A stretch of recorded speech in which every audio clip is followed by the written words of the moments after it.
বিধাননগরের শাশ্বতী তার স্বামী সঞ্জয় আর তার ছেলে অক্ষয়ের সঙ্গে থাকত। তারা খুব আধুনিক রুচিসম্পন্ন ছিল। শাশ্বতীর ছেলে অক্ষয় একটা সফটওয়্যার কোম্পানিতে চাকরি করে, আর তার স্বামী সঞ্জয় একটা মোবাইল শপ চালাতো। এই পরিবারটি সুখ স্বচ্ছন্দে সমৃদ্ধ ছিল। শাশ্বতী, আমি ম্যাট্রিমনি সাইটে একটা মেয়ের খোঁজ পেয়েছি। ফটো দেখে আমার বেশ পছন্দ হয়েছে। তুমি একবার দেখে নাও। তোমার যদি পছন্দ হয় তাহলে আমরা ওকে অক্ষয়ের পাত্রী হিসেবে সিলেক্ট করতে পারবো। শোনো, ছবি দেখে কিচ্ছু ডিসিশন নেওয়া যায় না। আমি তো একদম সরাসরি মেয়েটিকে দেখব, দেখে যদি পছন্দ হয় তবেই আমি বিয়ের জন্য কথা এগোবো, তা না হলে নয়। ঠিক আছে, তাহলে তাই হোক। আমি বরং তোমাদের একটা অ্যাপয়েন্টমেন্ট ফিক্সড করি। সঞ্জয় ম্যাট্রিমনি থেকে খোঁজ পাওয়া মেয়েটির সাথে তার স্ত্রীর একটি মিটিং ফিক্সড করে দেয়। তোমার নাম কি বাছা? কি বললেন আপনি? বাছা? আপনি না শহরে থাকেন, এরকম বাছা বাছা বলছেন কেন? দেখুন আন্টি, আমি খুব মডার্ন মেয়ে, এরকম বাছা বাছা করে কথা বলবেন না। আর শুনুন, আমি আমার ইন্ট্রোডাকশনটা নিজেই দিয়ে নিচ্ছি, একটু মন দিয়ে শুনে নিন। আমার নাম মনামি, আমি বিকম গ্র্যাজুয়েট, একটা প্রাইভেট ব্যাংকে চাকরি করছি। আর শুনুন, আমি কিন্তু সকাল 8টার আগে ঘুম থেকে উঠতে পারি না। সকাল 8টায় ঘুম থেকে উঠেই আমি যেন আমার বেডটিটা রেডি পাই, সেটা আপনার ছেলেকে বলে দেবেন। আমার বেডটিটা রেডি করে তারপর যেন আমাকে ঘুম থেকে তোলে। আর হ্যাঁ, আমি কিন্তু ঠিক ডট 9:30টায় বাড়ি থেকে বেরোই চাকরি করার জন্য। আমাকে প্রতিদিন আমার ব্যাংকে পৌঁছে দিয়ে আসতে হবে। রান্না করা, সন্ধে দেয়া বা কোনো গেস্ট এলে তাকে অভ্যর্থনা করা, এসব আমার পোষায় না। আমি কিন্তু এগুলোর কোনোটাই করতে পারবো না। এসব কাজ আপনার ছেলেকেই কিন্তু করতে হবে। তখন আবার বলবেন না বিয়ের আগে আমি এসব কথা আপনাদের জানাইনি। আর হ্যাঁ, আপনারা কিন্তু আমাদের বিয়ের পরে পরেই কোনো বৃদ্ধাশ্রমে শিফট করে যাবেন। বাড়িতে আবার উটকো পাবলিক আমার পছন্দ হয় না। এরপর যদি আর আপনার কিছু জানার থাকে আপনি জিজ্ঞাসা করতে পারেন। আচ্ছা, তুমি কি বিয়ের পর শ্বশুর বাড়িতে যাবে নাকি বাপের বাড়িতেই ঘর জামাই রাখবে? আরে না না, আমি বিয়ে করে শ্বশুর বাড়িই যাব, বাপের বাড়ি ঘর জামাই রাখবো না। কারণ যদি আমার না পোষায় তাহলে আমি ডিভোর্স করে আমার বাপের বাড়ি চলে আসব। কিন্তু ঘর জামাই থাকলে, না পোষালে আমি ডিভোর্স দিয়ে দিলেও যদি না হাজবেন্ড বাড়ি থেকে বেরোতে চায় তাহলে আবার অসুবিধা হবে, অনেক ঝামেলা হবে। তার থেকে শ্বশুর বাড়ি যাওয়াই বেটার। পাত্রীর থেকে এই রকম উত্তর পাওয়ার পর শাশ্বতী আর কোনো কথা না বলে সোজা তার বাড়ি চলে আসে। এসে তার হাজবেন্ডকে বলে, শহরের মেয়েদের কথা শুনে আমার চক্ষু চড়ক গাছ হয়ে গেছে। ও বাবা, কিছুতেই আমি কোনো শহরের মেয়ের সাথে আমার ছেলের বিয়ে দেব না। বলে কি বিয়ের পর আমাদের বৃদ্ধাশ্রমে থাকতে হবে, না পোষালে ডিভোর্স করে দেবে। বাপ রে বাপ, ভালোই শহরের মেয়েগুলো গোল্লায় গেছে। আমি তো গ্রাম থেকেই পাত্রী পছন্দ করে আনবো। কিরে বাবু সোনা, আমার পছন্দ করা গ্রামের মেয়েকে বিয়ে করবি তো? হ্যাঁ মা, তুমি যাকে পছন্দ করে দেবে তার সাথেই আমি বিয়ে করব। আমার গ্রাম শহর নিয়ে কোনো মাথা ব্যথা নেই। ছেলের থেকেই আশ্বাস পেয়ে শাশ্বতী আর এক মুহূর্ত সময় নষ্ট না করে সে তার বাপের বাড়ির গ্রাম উদয়নারায়ণপুরে চলে যায়। বাছা, এখানে কোথায় কোল্ড ড্রিঙ্কসের দোকান আছে বলতে পারবে? কোল্ড ড্রিঙ্কস মানে বুঝতে পারছো তো, ঠান্ডা পানীয়। ঠান্ডা পানীয়ের কোনো দোকান আছে? ও দিদি, দেখো, এই দিদাটা কিসের একটা দোকান খুঁজছে।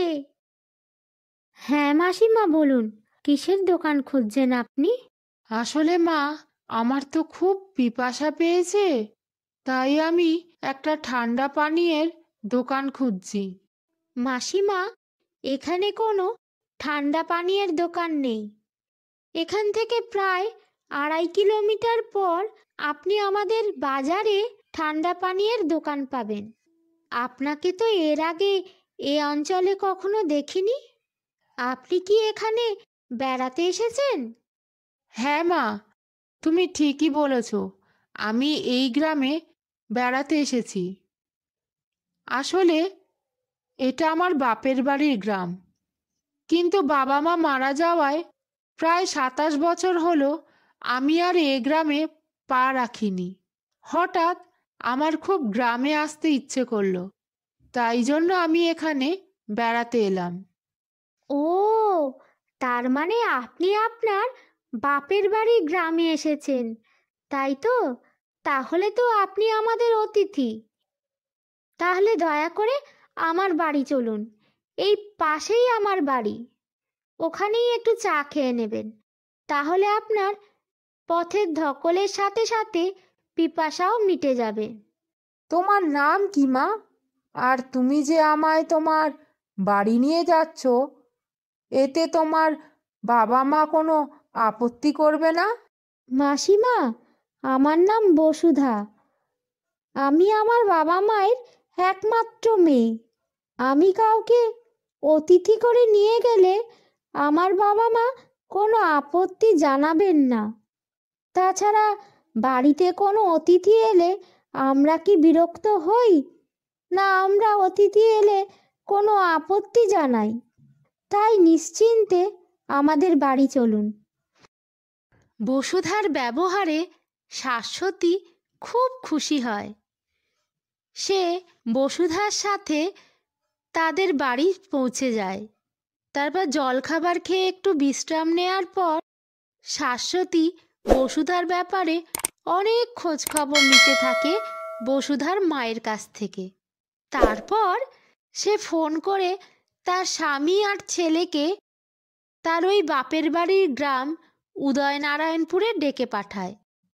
কিছুক্ষণের মধ্যে ছেলে সমেত বাবা ওই গ্রামে এসে হাজির হয়, আর বসুধার বাবা সঞ্জয় আর অক্ষয়কে তাদের বাড়ি নিয়ে আসেন।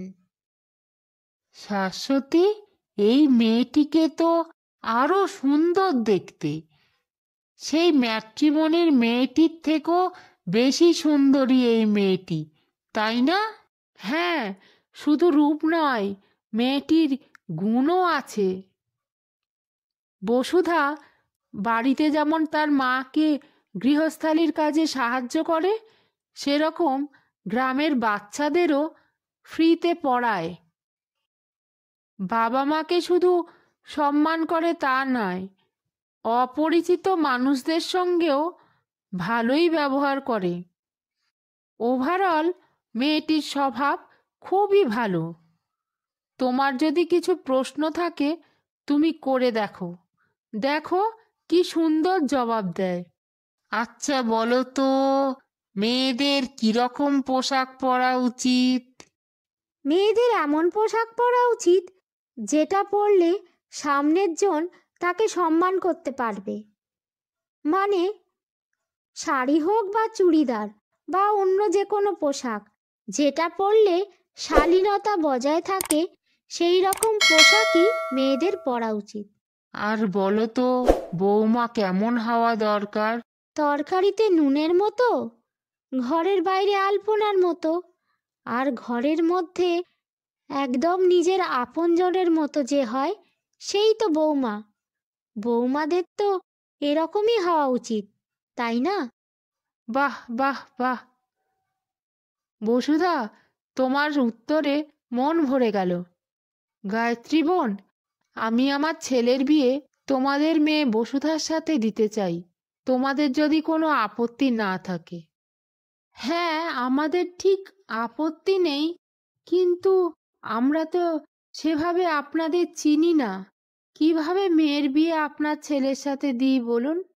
হ্যাঁ আন্টি, আপনি ঠিক বলেছেন। বিয়ের আগে খোঁজ খবর নিয়ে নেওয়াই উচিত। এই নিন, এইটা আমার আর আমার বাবার কার্ড। এটাতে আমাদের বাড়ির অ্যাড্রেস থেকে শুরু করে আমরা কি কাজকর্ম করি সব ডিটেলসটাই এখানে দেয়া আছে। আপনারা খোঁজ খবর নিয়ে দেখবেন, যদি আপনাদের ভালো লাগে তাহলে আমরা বিয়ের কথা এগোবো। তাহলে আজ আমরা আসি, আপনারা আমাদের ওই ফোন নাম্বারে ফোন করে জানাবেন। এরপর বসুধার পরিবার অক্ষয়ের পরিবারের খোঁজ খবর চালায়, আর তাদের অক্ষয়কে খুব ভালো লাগে। অবশেষে একটা শুভ দিনে অক্ষয় আর বসুধার বিয়ে হয়ে যায়। তাহলে আজ এই অবধি।